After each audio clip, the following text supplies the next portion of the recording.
घरातली अत्यंत वाईट परिस्थिती. वडील सिक्युरिटीमध्ये वॉचमन होते. अगदी सकाळी उठून पेपर टाकणे, काकडी विकणे, एमपीएससी यूपीएससी करण्याची प्रचंड इच्छा होती. जवळजवळ 7,000 महिलांना मी संगणक साक्षर केलं. त्या बँकेच्या टेरेसवर पळत गेलो आणि म्हटलं मी आत्ताच्या आत्ता जीव देणार. क्या मला लोन दिलं नाही तर. अनेक वर्ष अनेक मुलं एमपीएससीची तयारी करत असतात आणि त्याचा रिझल्ट आल्यानंतर अनेक मुलं त्यांचा हिरमोडही होतो. त्यासाठी तुम्ही पाठपुरावा करणार? 100%. कारण केरळ आयोगाप्रमाणे तिथे सर्व विद्यार्थ्यांसाठी तुम्ही कुठली एक्झाम द्या, सरसकट 1,000 रुपये फीज आहे. ही माझी प्रमुख मागणी असेल की केरळ आयोगाप्रमाणे महाराष्ट्र आयोगानेही काम करावं. कुठल्याही प्रायव्हेट ऑर्गनायझेशनकडनं एक्झाम न घेता या सगळ्या एक्झाम महाराष्ट्र लोकसेवा आयोगाने घ्याव्यात. मलाही एमपीएससी यूपीएससी करायची होती, पण आत्ता माझ्याकडे एक साधारण 400-500 लोकांचा स्टाफ आहे.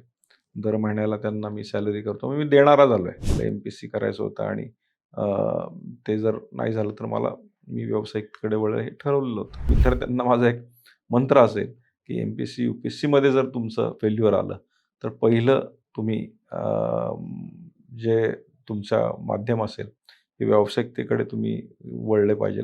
सगळ्यात महत्त्वाचं विद्यार्थ्यांनी स्वतःमधला स्व ओळखला पाहिजे की आपण व्यवसाय करू शकतो का. विद्यार्थ्यांवरती काही अन्याय होतो, विद्यार्थ्यांची काही मागणी आहे आणि तुम्हाला जर विद्यार्थ्यांनी बोलवलं तर तुम्ही विद्यार्थ्यांना पाठिंबा द्यायला येणार?